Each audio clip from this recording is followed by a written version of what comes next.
Okay, high voltage architecture. So this is a high voltage hybrid inverter, the board. And here comes the solar board. So basically how the system works is that a connected PV array can generate between 120 volts up to a 5 by 500 volt VDC.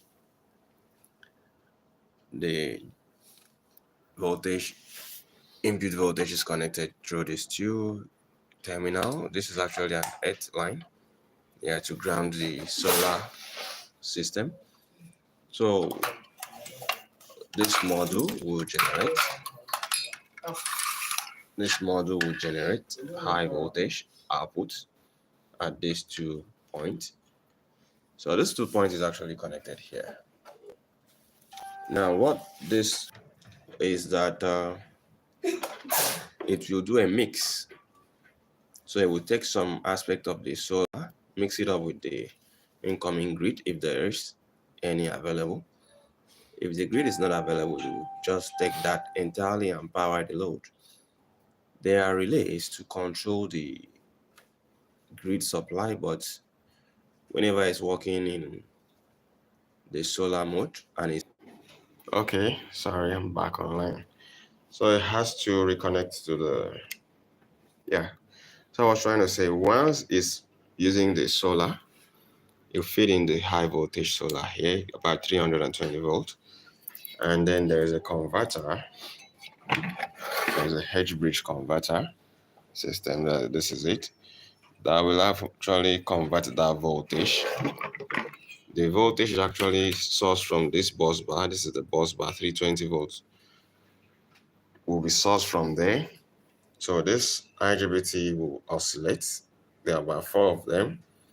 There's actually another set here that I don't know what it does right now. Okay, I think that's the intermediary between the output stage and the input stage. So when light in the inverter is working, this is the IGBTs that work. I'm sorry, they're actually removed in this particular board. So between the switching between the output and the input, these are the IGBT that handles the changing. So basically, when this power comes in here, it will be 320 volt at the bus bar. So these 4 IGBTs will do the switching. It will be assisted by the remaining 3 IGBTs alongside I think that's the diode, alongside the diode that you see there. These guys will pulse when this transformer is pulsed at a very high frequency. There's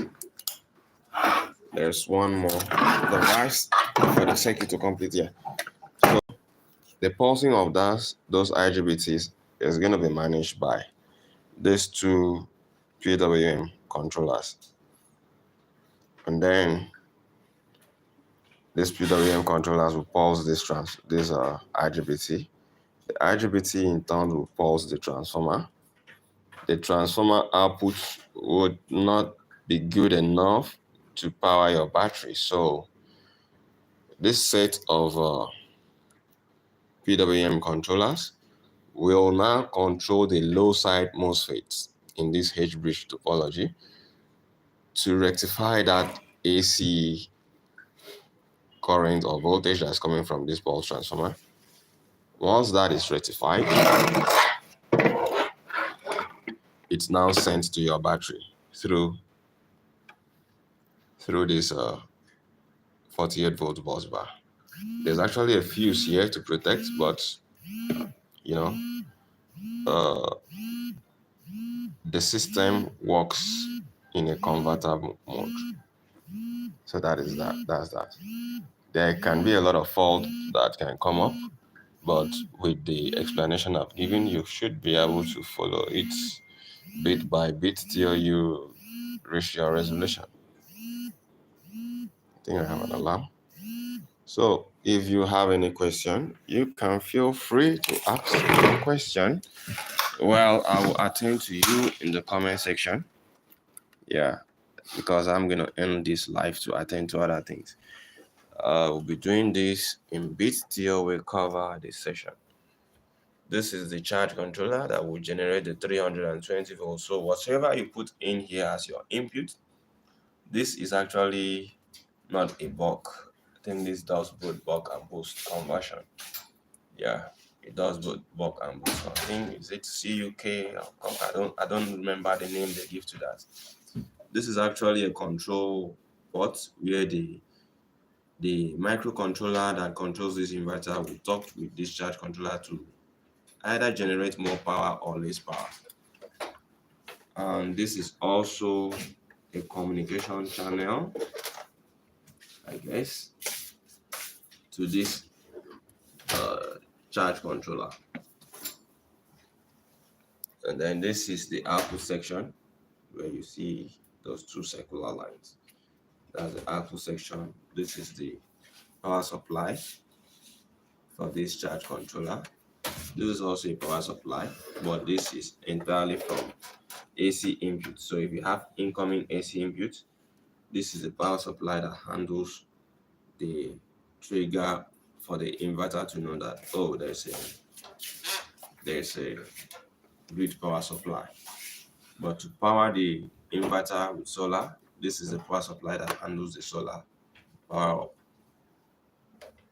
So like I said previously, you can drop your comments. I will get in touch with you. Thank you, and give us some thumbs if this is helpful.